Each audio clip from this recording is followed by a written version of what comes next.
Hi there, students. We're going to be covering the brain for this lecture. There's going to be multiple lectures to break it down into 15-minute segments so that you can hopefully follow along. So a lot to the brain. This is a MRI T1 post-contrast, and as you can see here, there's a break in the blood-brain barrier, so the contrast is enhanced. This is called ring enhancement, which means just the outer rim of the tumor is enhancing, which means that it's an aggressive tumor that is eating away. So everything on the inside is pretty much dead. So we don't like to see these tumors. This patient has a problem. Okay, so the meninges. If we look here, we've got the skin, the cranium, we have the dura mater, the arachnoid, and the pia mater. So in between here is our subarachnoid space. Up top, we have the dural sinus, and we have villi, so the arachnoid villi here. Important that you know the layers within the brain. So your phalanx cerebri, so if we look here, this is a cut of the brain, and if we come across the top, we have your superior sagittal sinus. And then you have your phalanx cerebri coming here, and it's like a mesh in between the two lobes. Down lower, we have your inferior sagittal sinus. So superior sagittal sinus, and you'll see this on the images, and your inferior sagittal sinus, which typically we don't see.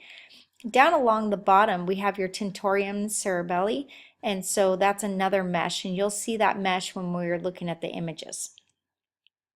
This is an MRI. Actually, I lied. This is a CT. This is CT. The slide is labeled incorrectly. So here we have the frontal lobe of the brain, phalanx cerebri. So you can see that bright white line right there down the middle. That is your phalanx cerebri. And you have so the right lobe, left lobe, frontal lobe. You have your lateral ventricle, front, lateral.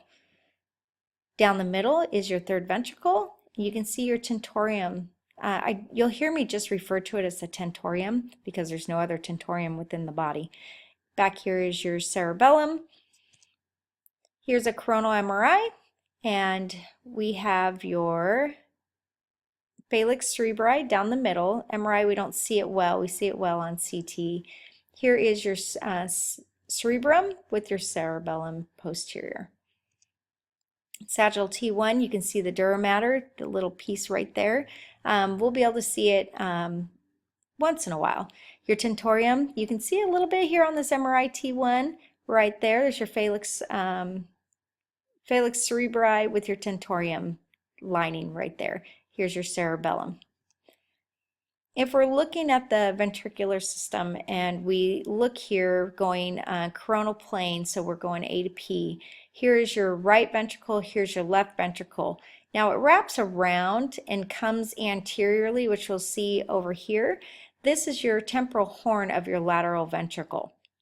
So when we're looking at your ventricles, right down the middle is your third ventricle. Comes down through your cerebral aqueduct into your fourth ventricle. So that's the main things that I want you to know. So when we come over here, here's your frontal horn of your lateral ventricle down to your atria, and we have the occipital horn of your lateral ventricle. Coming around, we have your temporal horn of your lateral ventricle. So here is your third ventricle, your cerebral aqueduct coming down to your fourth ventricle. This is looking from top down.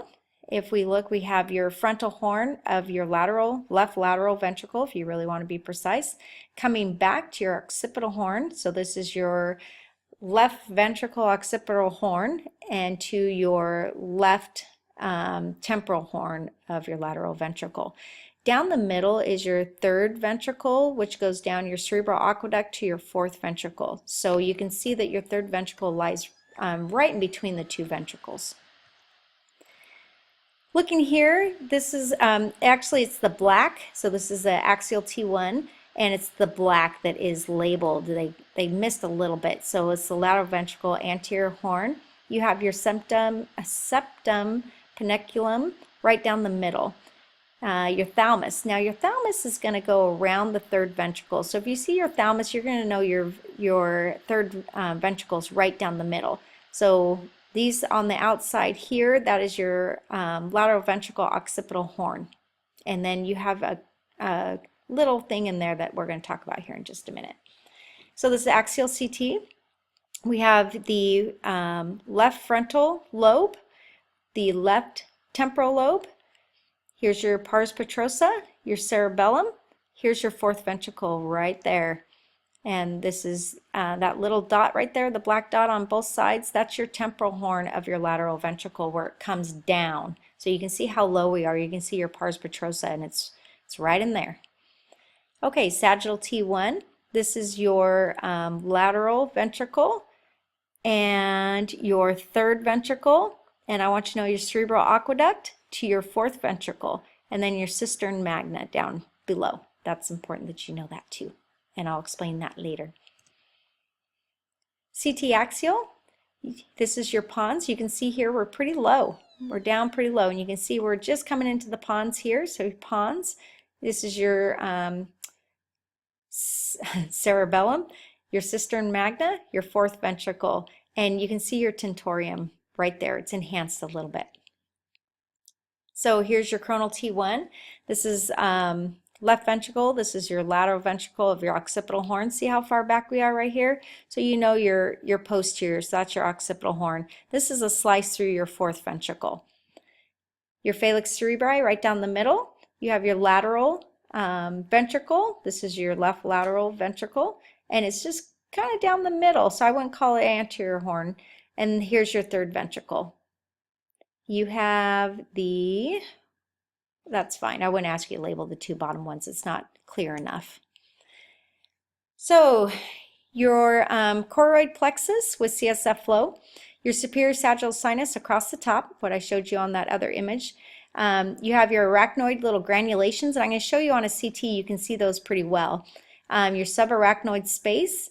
You have your choroid plexus in your third ventricle. You have one in your fourth ventricle. Okay, so I want you to know those two. And here's your third ventricle, so your cerebral aqueduct to your fourth. You have your suprasellar cistern, which we're going to talk about here real quick. I want you to know also there's choroid plexus in your lateral ventricles, in your dura mater, up top. So here is a CT, and you can see your septum pedunculum and your choroid plexus. They're little bright ones. So you can see here, and then the little bright spots in your occipital horn of your lateral ventricle. So you can see your granulations where it looks uneven. Kind of looks like a cancer to me. When I first started, I thought that was cancer, but it's not. That's just the granulations. So your cisterns, what I want you to know is your longitudinal fissure, and of course your temporal lobe. You have your midbrain. Within the midbrain, you have your cerebral peduncules. Jeez. And I want you to know your vermis and your cerebellar hemisphere. Here, your cistern magna. We've talked about that once already. Coming up, I want you to know your cerebral aqueduct, your ambient cisterns, because you're going to learn what sits inside your ambient cisterns. Your suprasellar cistern, your sylvian fissure, and your frontal lobe with your subarachnoid space that goes all the way around.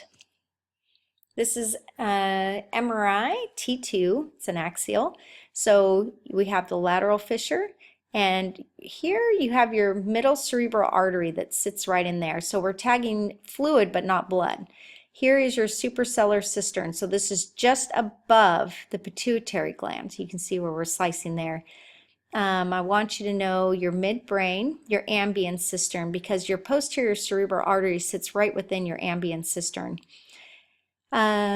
Vermis, have your cerebellum and cerebral aqueduct there. And that should do it for this one.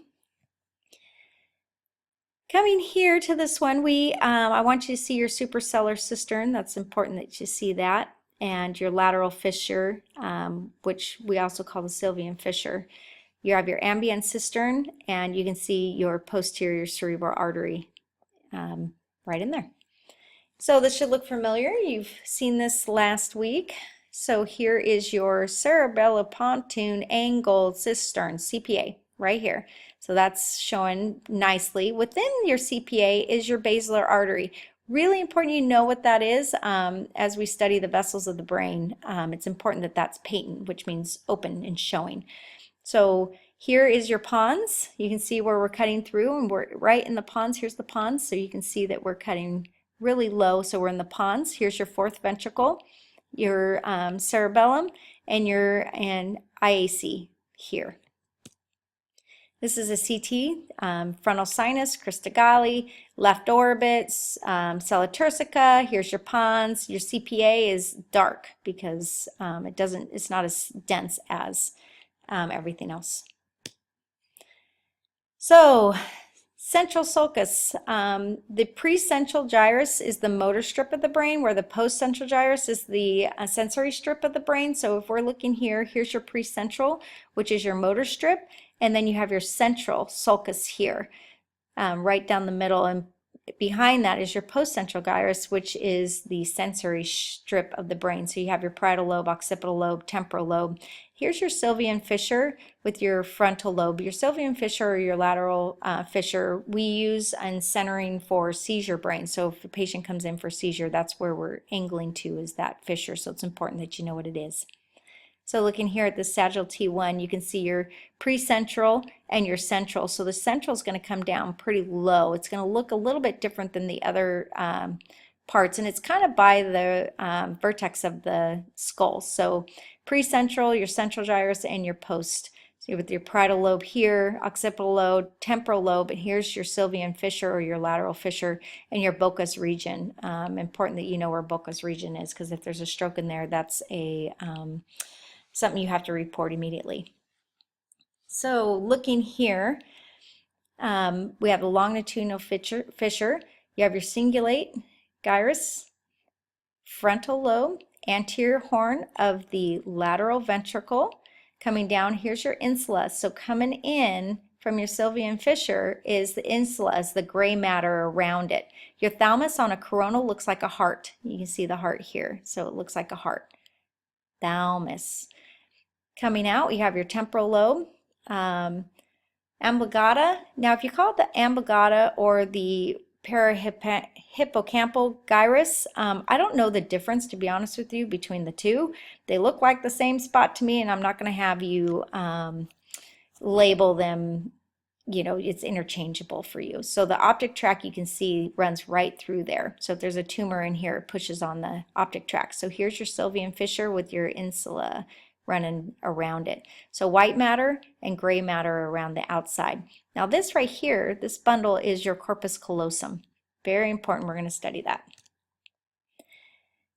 So longitudinal fissure, you have your cingulate gyrus right here. You have your white matter, which is the lighter, and your dark matter, which is your gray matter, which is the thicker part. Here's your thalamus. It's a heart-shaped. So once I outline it, you should be able to see the heart. And right down the middle is your third ventricle. And we have your temporal lobe with your insula. It's thicker around the sylvian fissure. So sylvian fissure, lateral fissure coming in right there. And right around it, the gray matter is your insula. So here's your parietal lobe. All right, so we're going to just go through here, looking at the corpus callosum. We're going to start with the rostrum. Rostrum is right down here of the corpus callosum.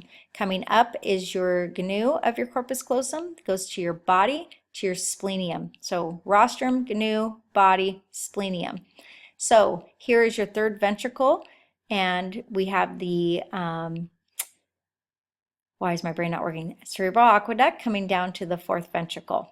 And I want you to know your anterior commissure and your posterior commissure. So it's going to encompass anterior and posterior of your third ventricle. You can see here on a Sag T1, this is your rostrum of your corpus callosum, to your gnu, to your body, to your rostrum. Here is your posterior anterior commissure with your third ventricle right down the middle. That should do it for this lecture, and we'll pick up where we left off.